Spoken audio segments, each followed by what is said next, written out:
Alright, come on. Miyagi.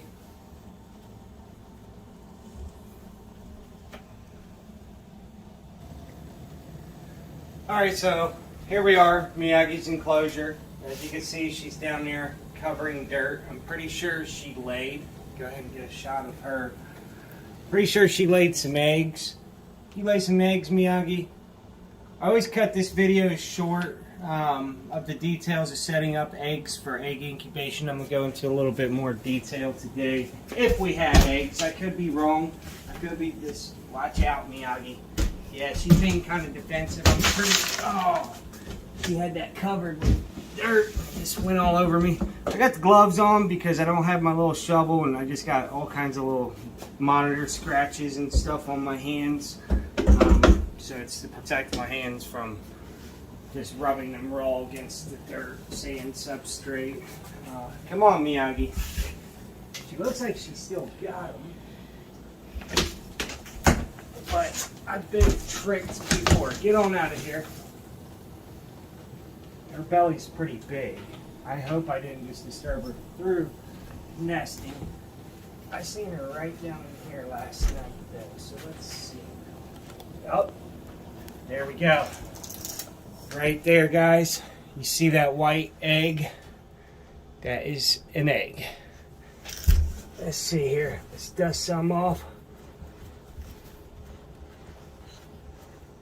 Yep, I had a feeling. And don't know if they're good. She held them for a really long time. They could be Parka babies. I did pair Haru, but not sure. So right now, this is not wet. It does not have any bit of moisture in there. I'm just going to place them. I'm using this as a container to just place my eggs. So when I take them out of here, that's what I'm doing. I will set them up as far as full-on incubation here in a minute after I dig them all up. You guys have seen me dig monitor eggs probably 20 times already. Let's just see here. I don't know, they look pretty good. You want to lay them exactly how you pick them up.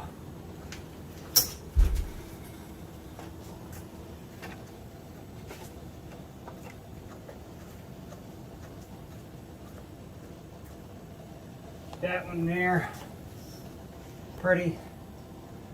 That one's leaking. That's no good. We're going to go ahead and toss that out. I don't feed eggs to my male monitors because I don't want the males. As I was saying, I don't feed eggs to my male monitors like a lot of people do because I don't want my male monitors, if they're ever in an enclosure and a female lays eggs, I don't want them being like, oh, hey, look, there's eggs, and eating my good eggs, potentially. Which most of the time they're separated. Like now, Miyagi's the only one in here. Looks like a good one. We have more of these guys here at hatch, and I'm pretty sure I got a Partho clutch from her. We should have a couple young males going to hatch coming up here the next couple months or so.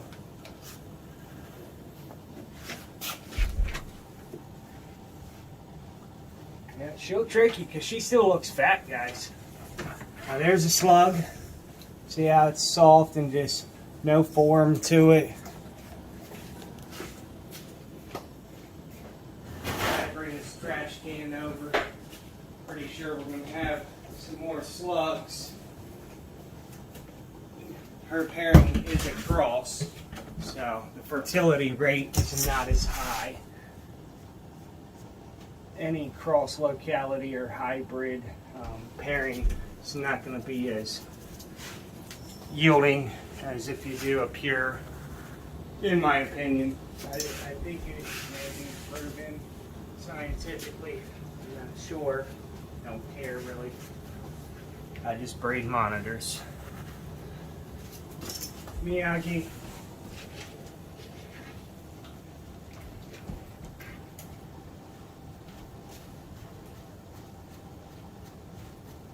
See how I'm dusting them off to get down in there very easily.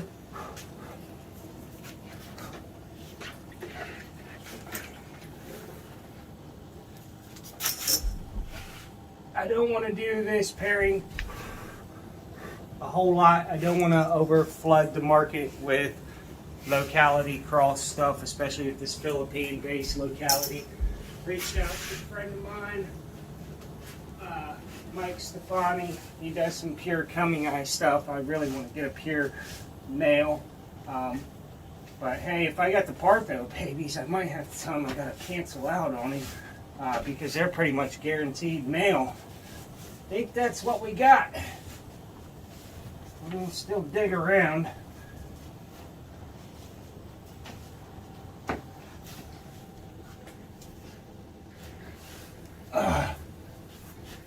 Yep.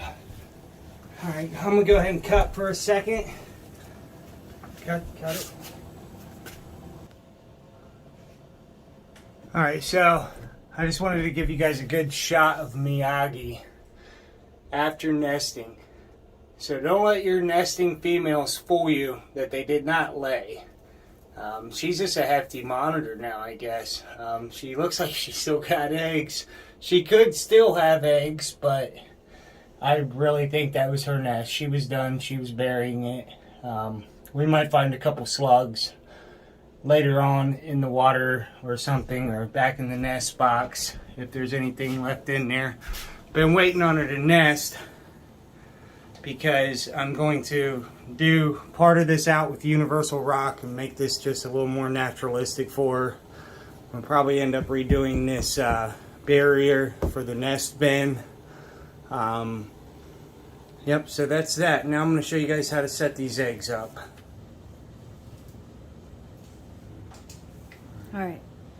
Alright, so here we are. Now, all I did was mix perlite with a 1-to-1 ratio of water. So 300 grams of perlite to about 280 grams of water.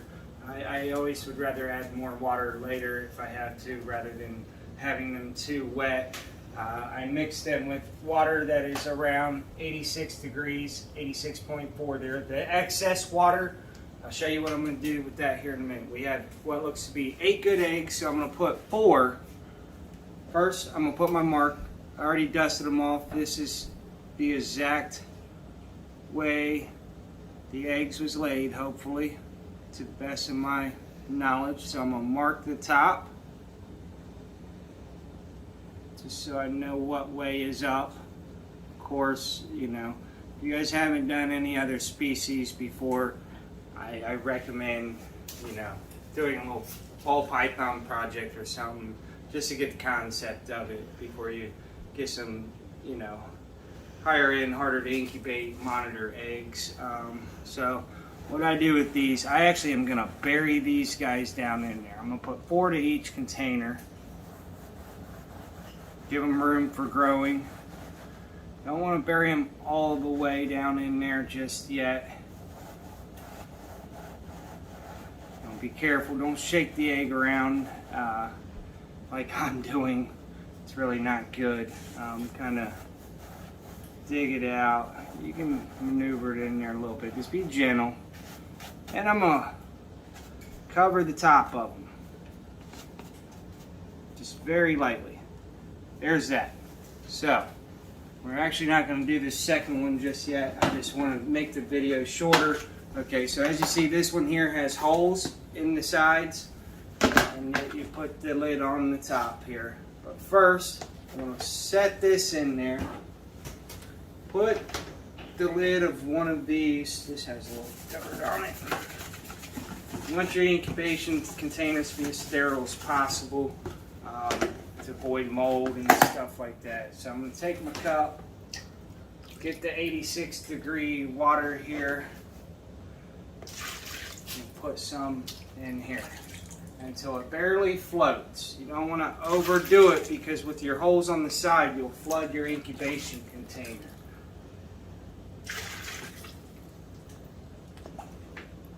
Maybe just a little bit more.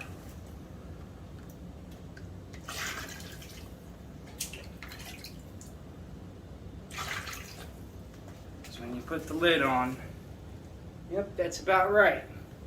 So, I'm going to throw the lid on. When I'm pushing it down, make sure it doesn't go up over the eggs. I'll come around here. I'm going to write what this was. First, I'm going to write the date, which is 5/15. And this is my coming eye / Samarensis for the samurai monitors once again, and there is going to write how many eggs are in there. And bring it on over here. I'll show you guys this. This is my incubator. Now if you pay attention up here, it's set at 85 degrees right now. Sometimes I'm down to 83. I go off of what the inside of the containers are. You look at these other coming eye eggs that I have that are at 86 degrees inside the container. Now this one up here says 85.1. My tegus in the top are saying 86 inside the container. So we're in that right ballpark. You're not gonna be perfect even if you use a sea serpent's hot box or whatever.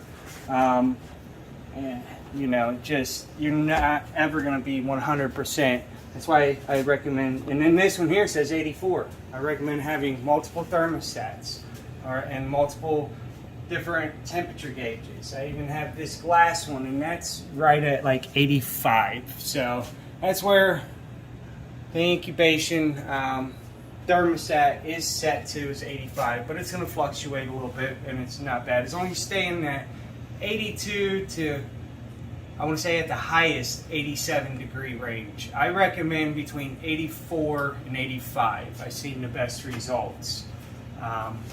See, I even use the professional Sims containers and stuff over there. I love the containers, don't really like the crate, and I'm just a little old school. But I'm going to get the rest of these guys here set up. But before I do, I just want to come over here and show you guys, well, there's one of the crocs. She's getting ready to go to her big enclosure. It's a little bit longer. Milky Way, or T positive, once again, is a confirmed male. Now, here's the exciting news. This here is Star. Come here, Star. And I'm pretty sure Star actually turned out to be male. So, yeah, I'm pretty sure Star is a male. Yeah, shed Star. So, comment. Oh, this is 100% Het T negative from Kevin out at Nerd.